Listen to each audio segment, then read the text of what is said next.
अध्यक्ष जी, ऐसी बहुत सारी परिपाटियां हैं जो पिछली सरकारों ने होना चाहिए था, किया नहीं। जैसे क्वेश्चन आवर पिछली सरकारों में होता ही नहीं था। अब इस बार की जो सरकार है सबको सदस्यों को मौका दे रही है कि प्रश्न आवर में हिस्सा लें। तो इकोनॉमिक सर्वे होना चाहिए, परंतु दिक्कतें कुछ इस प्रकार की हैं कि सभी सेक्टर का जो कंप्रहेंसिव सर्वे है वो अभी हम करवा रहे हैं और अभी सभी विभागों की ऑडिट रिपोर्ट भी आ रही हैं और जो कि आप लोगों के सदन में पेश भी हो रही हैं। तो इन ऑडिट रिपोर्ट्स के बिना किसी भी प्रकार का इकोनॉमिक सर्वे पेश करने में जल्दबाजी नहीं होनी चाहिए, ऐसा हमें लगता है। तो बहुत जल्द ये काम पूरा कर लिया जाएगा और इकोनॉमिक सर्वे भी पेश होगा और मुझे लगता है कि पिछली सरकार के काम पर वाइट पेपर भी पेश किया जाएगा। माननीय सदस्यगण, एक मिनट, पहले एक विषय पूरा हो जाए, फिर एक मिनट मैं बिल्कुल आपको मौका दूंगा। एक चर्चा जो चल रही थी वो पूरी हो जाए। मुख्यमंत्री जी को एक मिनट। माननीय सदस्यगण, अभी हमने सीएजी पर यहाँ चर्चा की है, स्टार्ट की है, जो जारी रहेगी। लॉस की बात मैंने आपको कर दी। हालत ये थी कॉरपोरेशन, डीटीसी कॉरपोरेशन में, सुनिए अतिशय सुनिए, डीटीसी कॉरपोरेशन के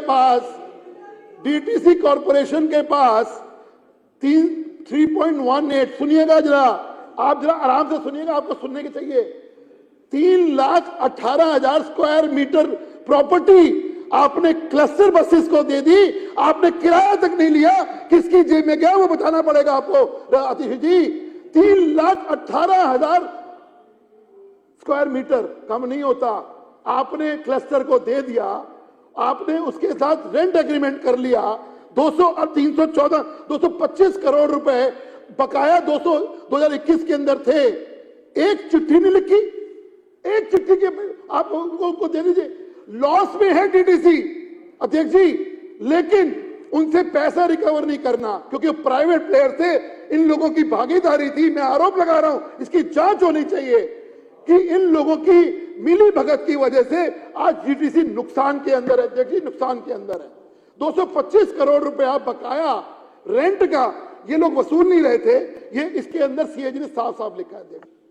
ये तो धन्यवाद है आदरणीय प्रधानमंत्री जी का कि उन्होंने फेम के तहत हम लोगों को इलेक्ट्रिक बसेस दिल्ली के अंदर दी।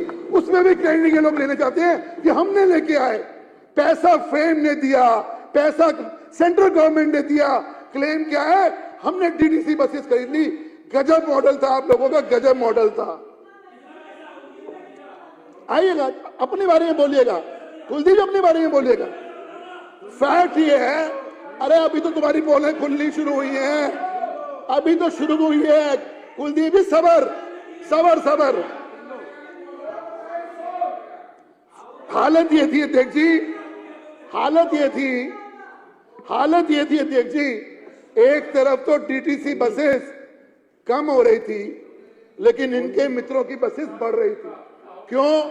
उनके लिए बसेस थी, डीटीसी के लिए बसेस नहीं खरीदी जा सकती थी। कारण दिल्ली की जनता पूछेगी।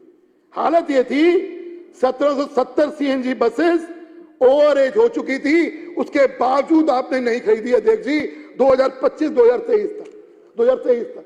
और हालत यह है, यहां मेरे साथ ट्रांसपोर्ट मिनिस्टर बैठे हैं, जद्दोजहद कर रहे हैं इस वक्त कि जो इन्होंने बसेस नहीं खरीदी उसकी ओवरएज की वजह से आज दिल्ली में जो संकट आने वाला है वो उसका हालत की जिम्मेवार सिर्फ और सिर्फ सामने बैठे हुए मेरे जो पुराने जो ये यहाँ की सरकार थी वो थी।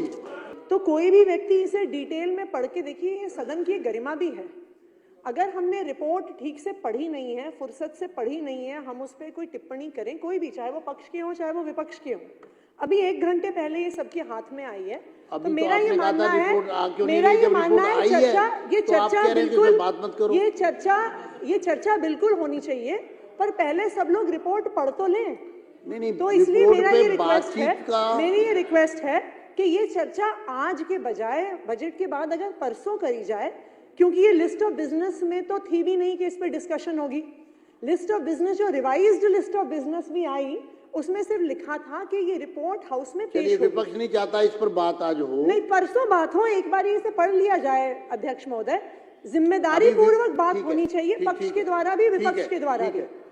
आपकी बात सुन ली। अभी विपक्ष ने दो विषय उठाए हैं। एक तो ये विषय उठाया है कि भाई रिपोर्ट एक एक करके आ रही है, और दूसरा विषय उठाया कि आज रिपोर्ट पर बात ना की जाए। हाँ, तो बिल्कुल सही बात है कि चर्चा जो है परसों जारी रहेगी, लेकिन अगर सदस्य कोई विषय रखना चाहते हैं तो हम संक्षिप्त में इस पर